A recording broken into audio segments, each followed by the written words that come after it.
Hi. Okay, so this is me trying this again. So I just finished watching Dahmer with Jeremy Renner playing the titular character. It's just fun to say titular. Jeffrey Dahmer. Primarily, I was watching this because of how much I love Jeremy Renner. Which leads me to my my difficulty in the fact that I was still fairly attracted to Jeremy Renner for most of this movie, despite the fact that he was playing an incredibly depraved serial killer. So, I'm not sure what that says about me or about my obsession with Jeremy Renner. The movie was fine. It wasn't that interesting.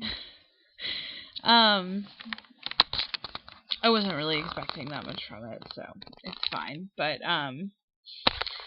it was written and directed by a guy named something. Where is it? Davidson, I think. Yes, David Jacobson. Who, when I looked him up, it looks like also did a movie called Down in the Valley with Edward Norton a couple years later that I watched and liked better than this one. But I can kind of see the same sensibilities, I guess. This is a movie that primarily it goes sort of back and forth in time, shows Jeffrey Dahmer as a young man, kind of starting his killing behaviors or whatever, and then goes kind of back and forth between that rapes and murders up until the point where he's about to get caught, I guess, basically. I don't know, there's not a lot to say about it, really. It wasn't terrible. It just wasn't great. I felt like it didn't have a lot of focus.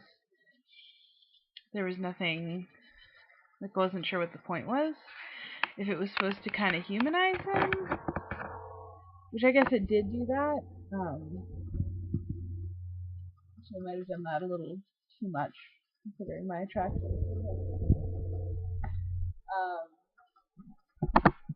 Apparently Catherine Bigelow, the director of The Hurt Locker, claims that she hired Jeremy Renner to be the star of The Hurt Locker because of his performance in Dahmer. Which I can see, because despite the fact that this is a super mediocre movie, Jeremy Renner's performance is noticeably good. And is probably the only thing in the movie that is really noticeably good. But, yeah, he wanders around with pretty bad hair and roofies guys' drinks and has his way with them, rapes them, kills them. But the weird thing is that the movie kind of shies away from a lot of the super brutality of any of it.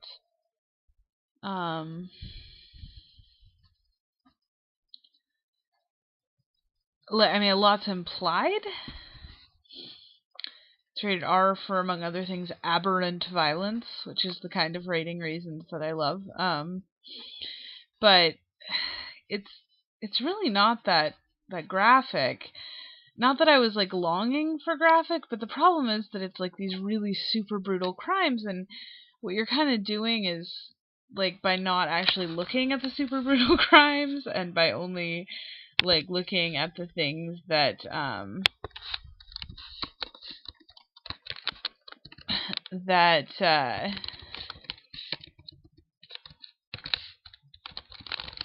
got distracted. I'm sorry. Anyways, but by kind of only looking at the things that that he did in between, and I don't know, it sort of I don't want to say sugarcoats it, because that's not right. I mean, it does kind of show what he does, but it does sanitize it a little bit. I mean, what Jeffrey Dahmer did was this truly, like, unbelievably horrific sort of thing, and what we see primarily with Jeremy Renner's portrayal of Jeffrey Dahmer is this really, like, confused and hurting kid who, oh yeah, also kind of seems to rape and murder people. I'm not really sure how I feel about that. And then when he does rape and murder people, it's all shot in, like,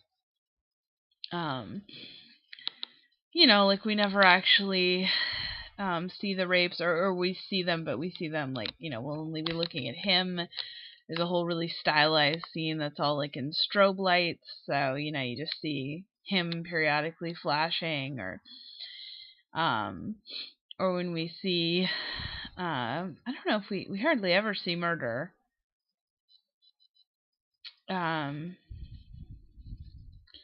So all these really, like, super brutal things that he did to these people are sort of, like, glossed over, and instead we're left with just these humanizing moments. And I don't know how many humanizing moments Jeffrey Dahmer had or didn't have. I don't suspect that he had that many.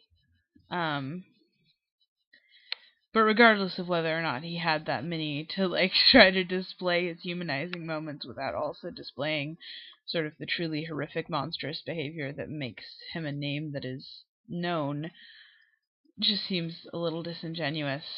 But that's not the fault of Renner, that's the fault of the screenplay and stuff, so.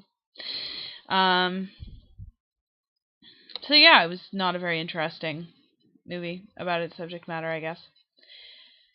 And I'm glad that he has gone on to do other things. And let's see if David Jacobson is working on anything else, though. I would say if one wanted to watch a David Jacobson movie, and I don't know why anyone would be thinking to themselves, man, I really want to watch a David Jacobson movie.